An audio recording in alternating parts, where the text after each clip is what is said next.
Good morning, everyone. It is Tuesday. That's a great day. This week's training is free coaching. You bring the questions, I'll bring the answers. Come to a free coaching session. If you haven't checked out the playbook, it's featured on Spotify, Entrepreneur, every platform. Download it, share it, like it. You'll love it. It has the greatest celebrities, athletes, entertainers, millionaires, billionaires, entrepreneurs, all on there, and our trainings. Over 20 years of training for free.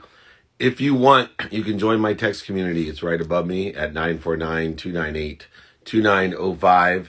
If you want the exercises, guides, books, I'll sign it, send it to you. I will pay for shipping. Don't worry. Just email me, david@dmeltzer.com. All right?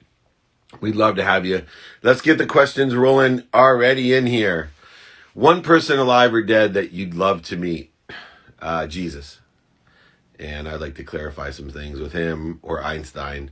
Those would be two extraordinary people that I would like to meet for sure.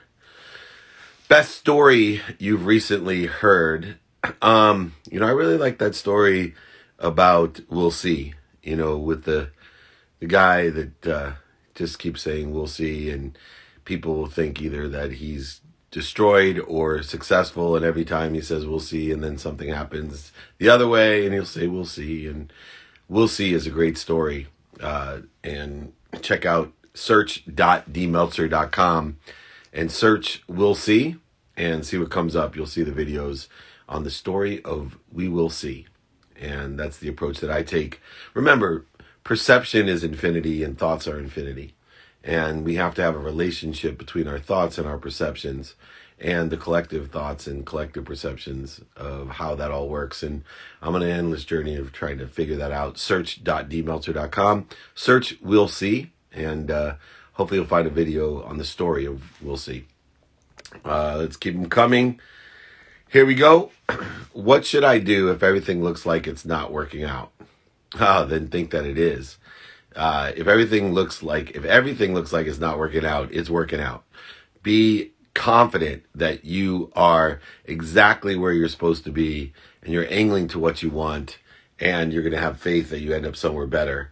If nothing is working out, that just means that you're learning lessons to put you in the right place at the right time. I love when I feel stuck or things aren't working out, because that means something bigger and better is coming. I have my friend, the owner of Sal's Pizzeria, Solar Art, SoCal Wax Shop, BMG Marketing, www.salspizzerias.com. Welcome, Matthew. Let's see if you're on here. Waiting for him to connect. What kind of trainer you are, sir? Don't know what that means. I'm here. Sorry, I was on wrong. All right, hold on. Let me cancel this.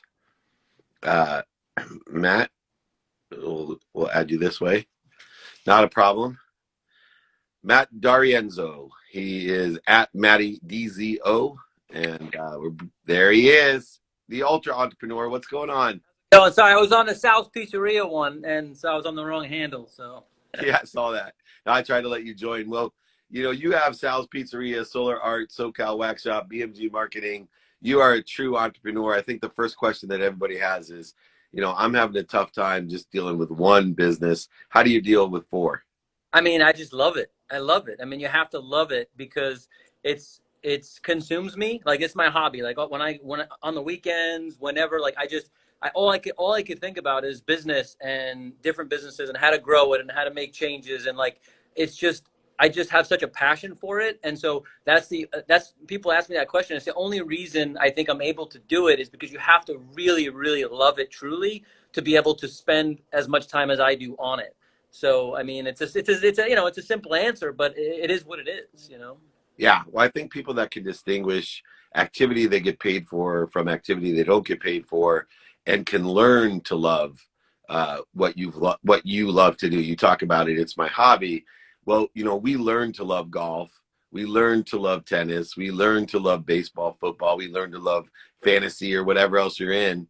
Well, you can learn to love building businesses, scaling businesses, having activity. I've learned to love activity I get paid for, and to maximize the amount I receive so I could give it away. What is it that you've learned to love in the entrepreneurial journey?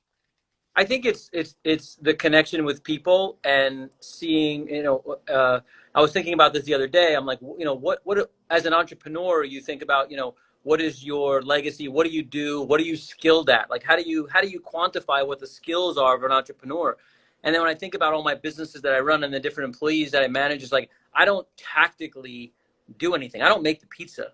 I don't tint the windows, right? I don't actually tactically deliver the skill that's required in my individual businesses. But what you do need to do is find the right people and lead them and motivate them in the right way. And I think that's really all it comes down to is as a leader and as a business owner, like you can't be the one that I always because I didn't tint windows. A lot of in my business, a lot of people are window tinters and then become the business owner. I was never a window tinter, and so I always thought that was kind of like, oh well, I'm not a window tinter. But I don't. It wouldn't be smart for me to be the best window tinter in my company because I that's not scalable. And so I think, I just feel like leading and motivating people is the answer and the key, and it's what I love to do. Well, and you are the best pizza in Orange County. Let's just be honest with that. Even though you don't make them, you run those businesses. Now, with the pandemic, having multiple businesses is an advantage because you can lean into the ones that are synergistic or supplementary to what's doing well. You can lean in and substitute in some of the other capabilities of the businesses to complement the other ones. What were some of the things that you did to take advantage of the multiple business platform during the pandemic? Well, luckily, Sal's Pizzeria was, conducive to takeout and delivery. And so that actually, we were okay during the pandemic. People, they shut down restaurants and they automatically went to delivery businesses that were conducive to delivery, which pizza was one of them. So that helped us out. Whereas, Solar Art and some of my other businesses, were hurt at the time. And so it complemented that. And so I think for me, that's been a big eye opener too, is diversification. Like if you can diversify in different markets, different things, it allows you to, when one business is up, one business is down, it allows you to be, a little bit more, you could shift your resources. One of the things that's interesting that is a duality of being an entrepreneur is the concept of freedom. Obviously, people are talking about freedom today in the political sense, but in the entrepreneurial sense, freedom is a duality. What does freedom mean to you as an entrepreneur? And cutting the other way, what freedoms are taken away from you because of the entrepreneurship journey that you're on? I think freedom. I mean, I think every entrepreneur, that's a key thing for every entrepreneur is they want to be able to live and die by their own decisions, and that's me too. Like I want to be the one that if I make it this wrong, yeah, everything's my fault. I mean, you have to obviously be accountable as an entrepreneur and as a CEO. Like it's your fault, right? So if anything goes wrong, it's your fault. There's nobody above you, and so, but that's, you have to believe in that. But I think, from the freedom standpoint, I think you want to be able to do whatever you want to do. Like right now, we have investments and, you have to, like, there's banks, you have to answer to people. I think at the end of the day, an entrepreneur wants to be able to do whatever they want to do, whether it's financially, whether it's, with the business, make decisions. They want that kind of freedom. And so I think that, that's that. But, and then what it's kind of taken away from me. I mean, I would say just time, but because I love doing it, I wouldn't say that's a downside. I mean, obviously it takes a lot of time, so you lose, your ability to do other things but I mean, it's for me, it's family and business. Those are the only two things that I do. Yeah, no, it's two really good things. What about your health, though? One of the things I learned later on in my career is that I put family first, and then activity I got paid for second, and my health third. And I realized that if I put it third, I'll never get to it because I enjoy my family so much and I enjoy activity I get paid for so much. I always left the third stepchild out. Then I had to make a primary focus on myself because I couldn't give what I didn't have. My wife told me as we rebounded from losing everything and we had everything again that we ever wanted. I asked her, what do you want? I'm so grateful, as being married, just so grateful for my wife and understanding how she's helped me. So she just said, take care of yourself, because I know if you take care of yourself, you'll take care of others. And it was a shocker to me. And since then, I've taken a minimum of an hour a day to make sure that I take care of myself. Taking care of yourself is a big part of having all those different ventures and doing things. You're in great shape for your age, really healthy. What do you do to balance the health aspect with what can be really over consuming? When you're a family and activity you get paid for guy, Yeah. like I am, it can overwhelm and over consume you. What do you do to make sure you have at least a weighted balance for your health? Yeah, I'm on the same page as you. I mean, I've always been passionate about health and exercise, and so I've always carved out, like you said, an hour a day. Just you have to really. That's super super important. I mean, without your health, what do you have? I mean, that's essential. You have to be healthy. You have to be in the right mindset. And so every morning, for an hour, I do something. Right? I'm either walking, I'm running, something. Right? And so, yeah, I agree. Like you have to be in that right mindset. Without your health, that's one of the most important things. You got to make sure your diet's right. Obviously, as we get older, it's harder, and it's getting harder for me. And you feel it, right? I mean, you feel it like as you get older, and it gets harder and harder. But like you have to fight, father time. Yeah, it's so funny. I mean, I look at my kids, 21, 16, 19, my 10-year-old, and I think to myself, man, if I worked this hard when I was 19, I'd be so ripped. And I work out so hard just to Yep. look like this at Yep. 53. Are you kidding me? It's hilarious. Now, Sure. oh, by the way, so what's the healthiest pizza people should eat? Um,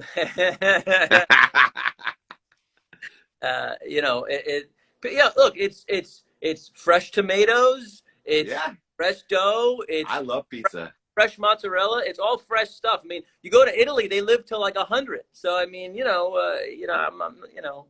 I'm with you, man. Look, I believe there's something about food that makes you happy as well. Good food. You just don't ever want to overeat, right? Which is, culturally in both of our cultures, a really big problem. It's the overeating, not what we're eating. And I think, I'll go through and have a slice. I just won't have 5 slices anymore. yeah. And I'll eat it slower. When Really enjoy it. I got over COVID and I lost my taste and Oh, smell, yeah.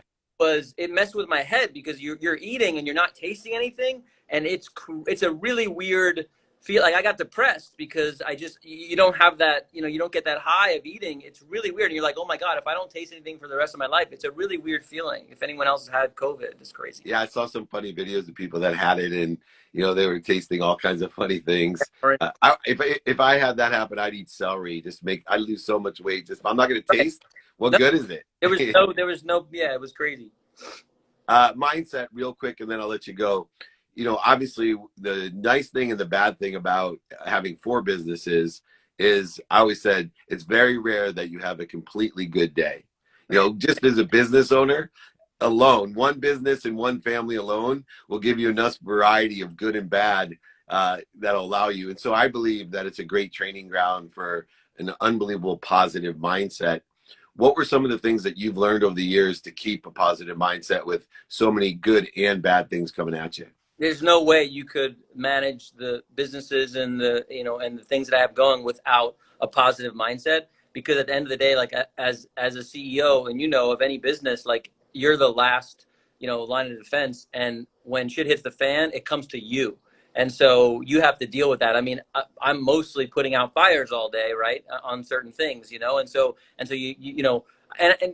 the key is obviously I have really, really good people like operating some of the businesses. And so I'm not, actively, doing a lot of things in the business. And so if you can motivate people and train people to handle these things, then you don't have to, deal with a lot of these things all the time. But at the end of the day, like it's all good. Like we're in the United States, like, even with COVID, like I look at it as opportunity. Is like, I'm like, okay, COVID sucks, right? They shut down everything. But I weirdly get excited about challenges like that. Like, okay, well, what can I do? What moves can I make? How could I? When COVID hit, they shut down all the businesses. Me, my wife, my son got in the car. We started delivering pizzas from Sal's like 20 minutes away to other areas where I lived in Ladera, because they knew we didn't do deliveries there. And so we packaged like 10, 20, 30 deliveries at a time. We created a whole new website. And so we were like, trying to, make do whatever we could to survive. And it was just like, and I'll never forget that. It was so fun. And so yeah, I look for challenges, and that's kind of what gets me excited in the business. Well, Matt, you just blew it because now I know we're neighbors. So I'm going to hit up that website right away. There goes my diet. Anyway, also your BMG marketing, helping small businesses and digital marketing. I know a lot of my friends use you. We've used you. An extraordinary business that will have exponential growth, of course, in the next decade, along with the complementary businesses that you are in. And I assume that you learned that business by owning your own small business and figuring out, you know what, I'm going to do this the right way, manage expectations, which you do so well, be honest with the customer and provide value, which BMG has been doing. Where can people find, I know you are at Matty DZO, but the pizzeria, Solar Art, SoCal Wax Shop, and especially BMG Marketing. Where can people find those? Yeah, so so you can go to bmgmarketing.com, or you can, all the links are, I think, on my LinkedIn profile, or all my businesses. So you can click on any one of those and go to any one of those for there. All right, man. Well, I will look forward to sharing a slice. We can meet at some picnic table, socially distanced here in Ladera. For sure. And certainly impressed by your entrepreneurial spirit and success. Thank you so much for joining me, my friend. We'll do this again. Thanks, David. Appreciate it. Take care, Matt. Bye, take Awesome. care. Bye. Right on. There's my neighbor. I didn't even know it. The best pizza in Orange County, available in my neighborhood now. But more importantly, just a great entrepreneur, showing how you can multi-business yourself and hedge your bets, but provide so many different opportunities for so many different people. bmgmarketing.com, at Matty DZO. Check him out. Let's take a few more questions. salpizzerias.com as well. It's a problem when you have so many businesses, right? So many different times. When you are, or a loved one is dealing with so much emotions from different events that occurred, how do you clear your mind? And I can't read the rest of it. How do you clear your mind or compartmentalize these emotions? Okay. First of all, compartmentalizing emotions is probably a different way of looking at things than I would. For emotions that are tied to ego-based emotions, ego-based consciousness, you like you said, the need to be worried or upset or frustrated or angry or scared or resentful or offended or whatever the emotions are. Remember, you need to be a ferocious Buddha. You need to stop. Don't try to resist it, overcome it, oversell it, back and sell it, manipulate it, lie to it, cheat it, go under it, go over it, go around it. Simply stop. Breathe into a place of center and neutrality where full understanding and connectivity is available to you, full enlightenment, a higher frequency, so that you can roll in a positive trajectory towards what you do want. Don't accelerate in the wrong directions by allowing your own emotions or other people's emotions to derail you or create interferences, voids, shortages, and obstacles in your life in order to effectuate that. And it happens all the time. Great lesson. Be a ferocious Buddha. Stop, drop, and roll. When you are in those emotions, your mind, body, and soul are on fire.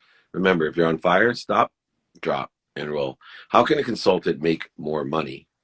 Charge more, provide more value. It's a very easy formula. Can you articulate value to exceed what you're asking for as a consultant?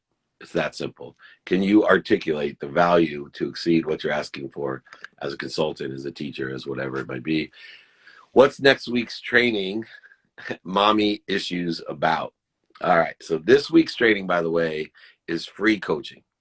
BYOQ. Bring your own questions for an hour. I will bring the answers. Come on Clubhouse, come on IG Live, Facebook. Doesn't matter. It'll be on every platform. Register at david@dmeltzer.com. Over 24,000 people registered last Friday. And it's the #1 downloaded podcast, The Playbook. Search The Playbook on Spotify, Entrepreneur, every platform. It's all available for you there. Mommy Issues is going to deal with what I think causes the most interference. We're going to deal with the relationship you have with your mother and your father, and whether you're trying to please them, live up for them, prove them wrong, allow them to get in your way, whatever it may be. That's what we're going to do. All right, Ross is here, and as usual, my team can't get the right IGs for both of these guys, but I will let I am Ross Mackey in. at Daring Foods, www.daring,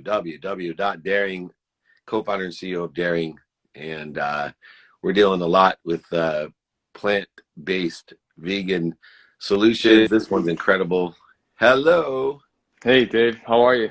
I'm good. How are you, Ross? Fantastic.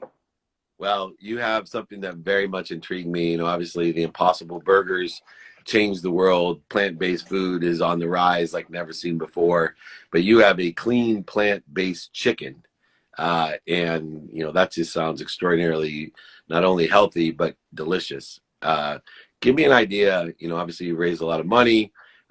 You have amazing firms behind you, amazing people with you, investment bankers who I know, working with you. But where did the idea, come to fruition? Not where did it come from, because obviously it's an evolutionary idea, but how did it come to fruition? Yeah, great question. I think, like a lot of entrepreneurs and founders, both me and my co-founder have been plant-based for a long time. We felt that there was a gap in the market and something we couldn't buy as a consumer.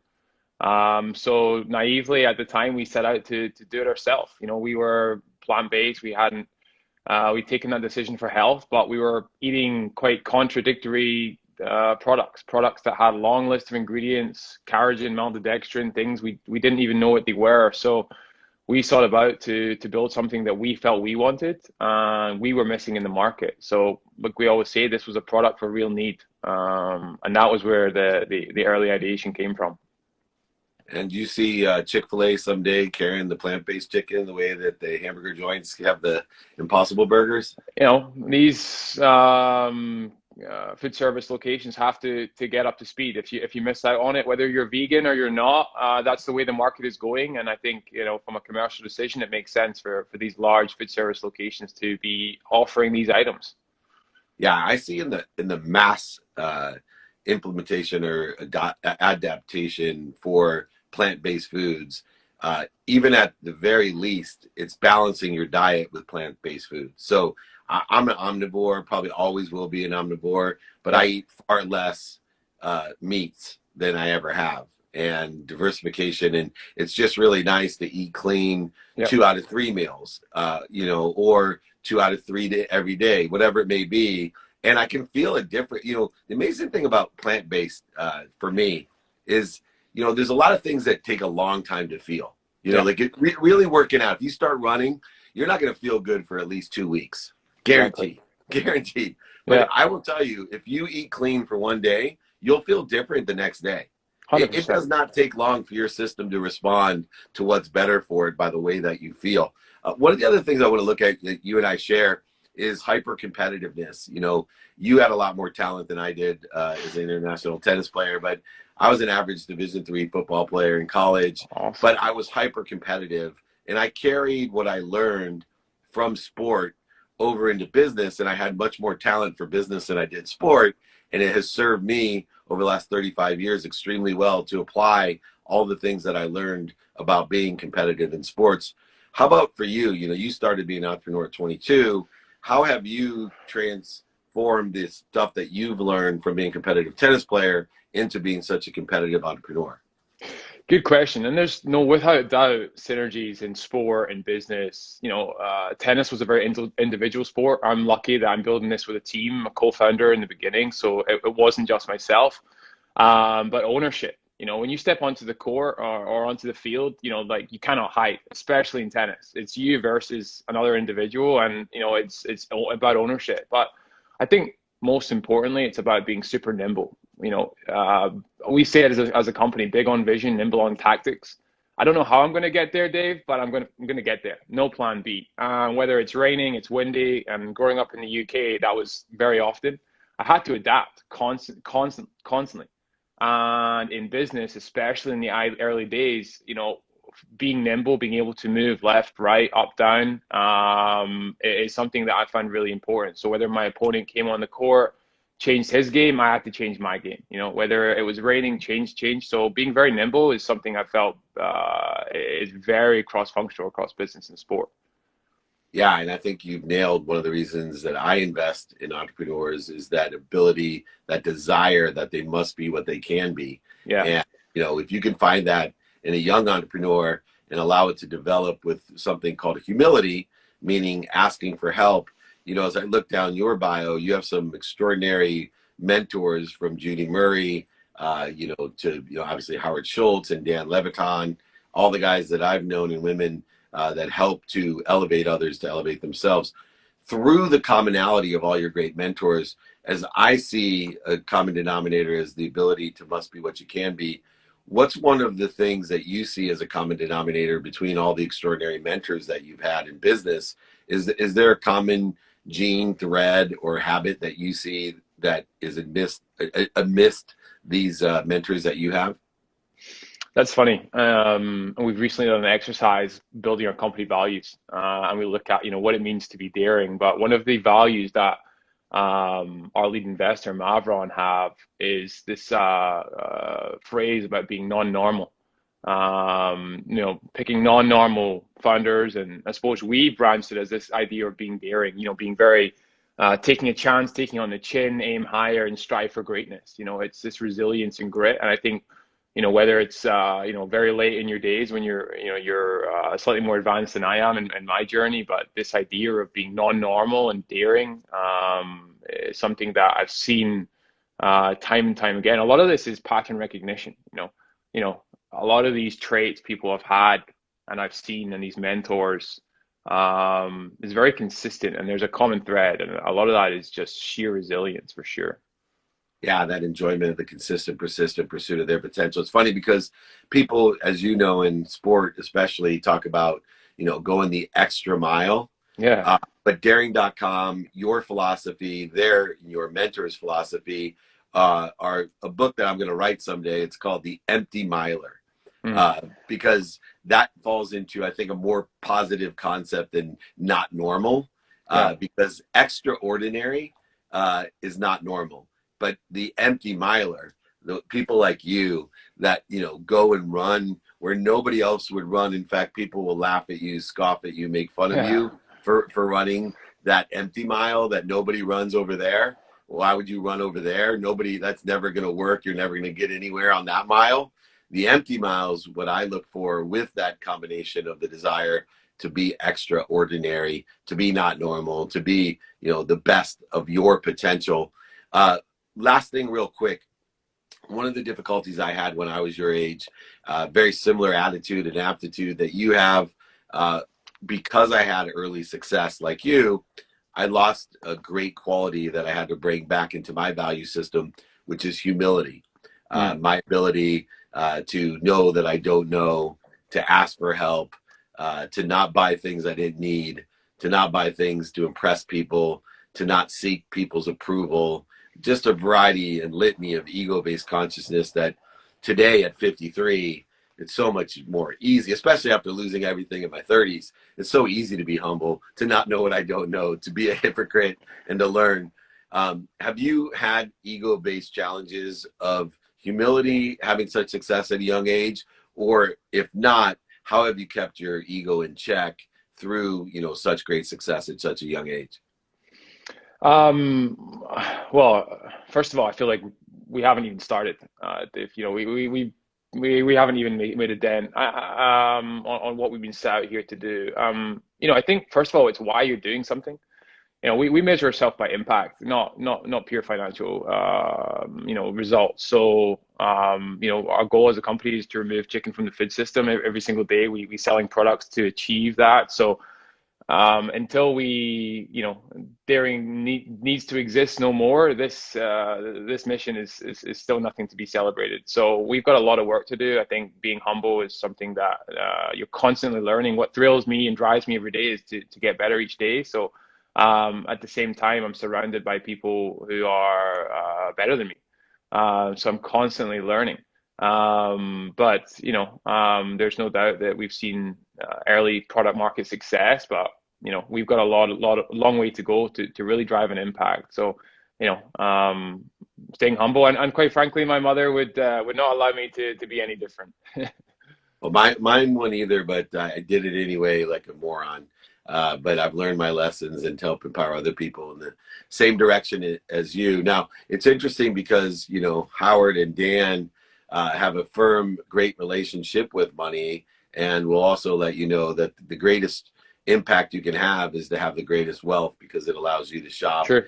if you have that impact, to shop for the right things. What is your relationship with money, since you have such an altruistic humanitarian impact in mind? How does economics or money fall into that fold? Yeah, good question. I think society is grappling with where goodness comes from. And without doubt, you've touched on a great point there. Money allows you to create more impact. The goal one day is to, follow in the footsteps of the Dans and the Howards and do what they have done with my co-founder and build a platform for more entrepreneurs. So it's the perfect balance, Without doubt, there's a goal here. We have a responsibility to our stakeholders and our shareholders to create a huge business. And, I'm not going to stand here and say that doesn't drive me, but it's not the core reason we get up every day. So making sure that we're aware of it and we own it and we're honest and communicate about it, but not letting it fuel why we do this. Yeah, I think if you're fueled by that purpose like you are, but know that money is a key component of it, it'll allow you to be driven to make that money, not only for shareholder value, but to have the Totally. greater impact and the greater good.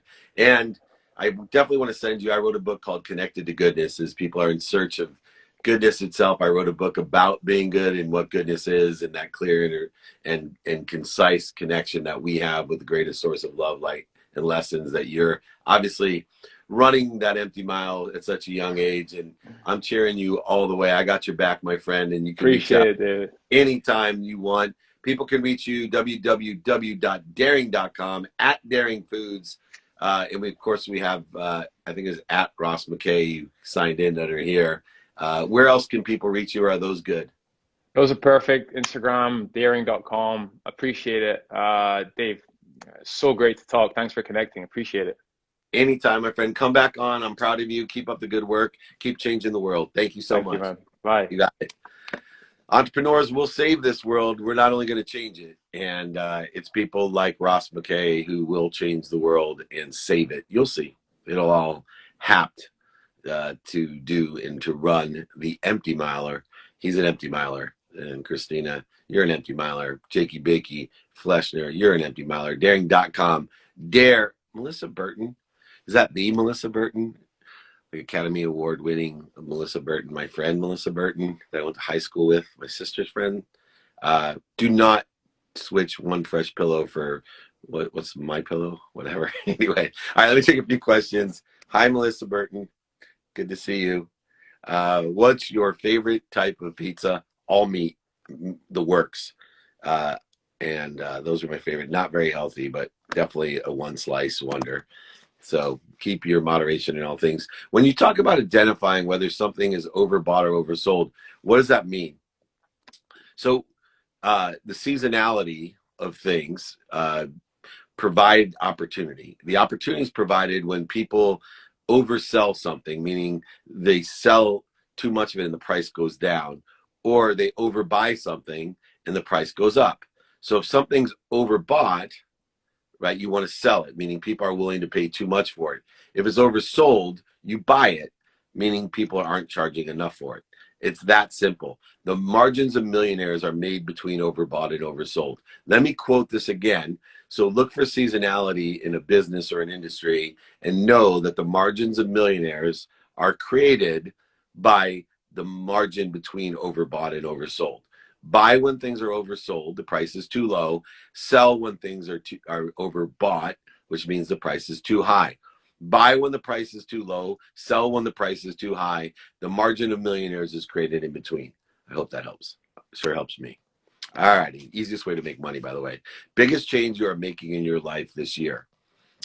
Still working on practicing ending fear, trying to limit the minutes and moments I spend in ego-based consciousness, knowing that I can't get rid of the interferences, voids, shortages, and obstacles that exist, but I can only spend minutes and moments understanding and learning about the infinity of perception and the infinity of thought, and for the moment that I sit in the context in between the limitlessness and the infinity that exists of perception and thought, trying to reconcile thought with perception, each one, both collectively and individually, trying to figure out which one comes first and when and why.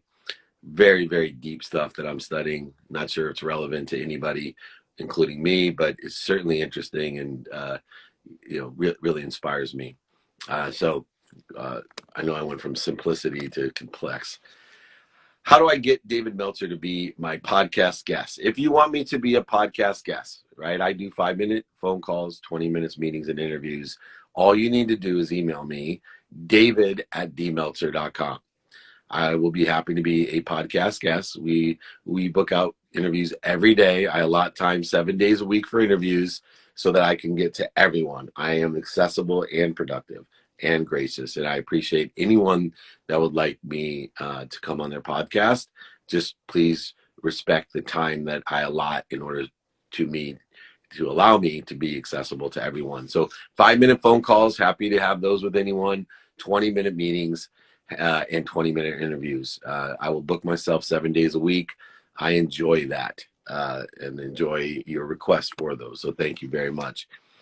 What's a great affirmation you used to use every day? I am worthy. I am worthy of everything I have received and everything I will receive. I am worthy. I love. I am love. I am forgiveness. I am gracious. I am productive. I am accessible. Do you charge for being a guest?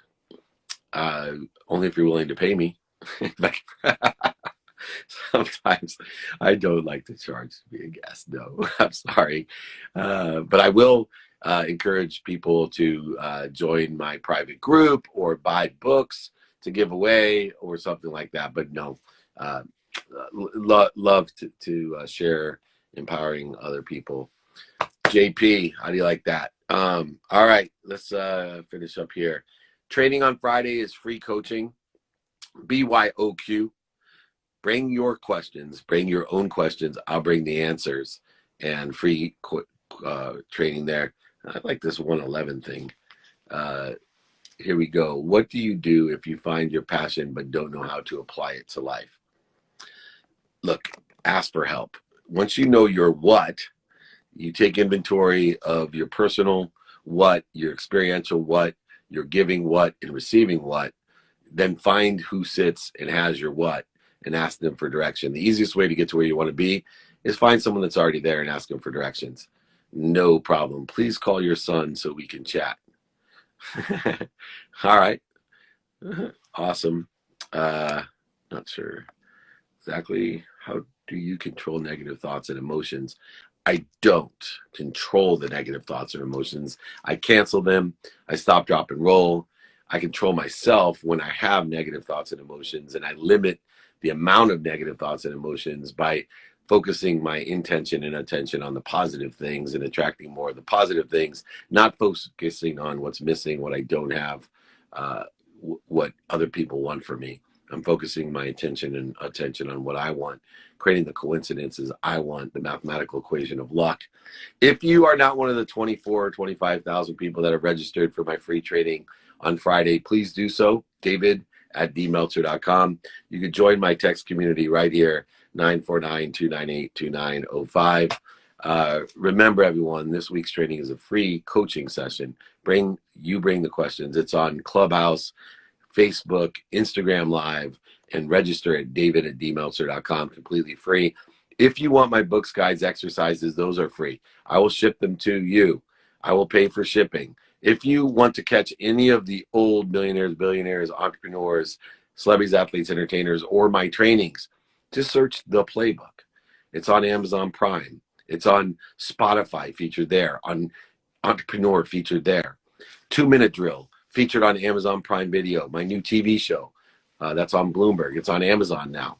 It's up and running. Grab it on Amazon. Enjoy it. Try out for 2-Minute Drill by emailing me, david@dmeltzer.com. All right, everyone. I better see you tomorrow. I better see you on Friday. We are here to elevate others, to elevate ourselves. But most importantly, remember, be kind to your future self and do good deeds. We'll see you tomorrow, or at least on Friday, for some free training. Thanks so much.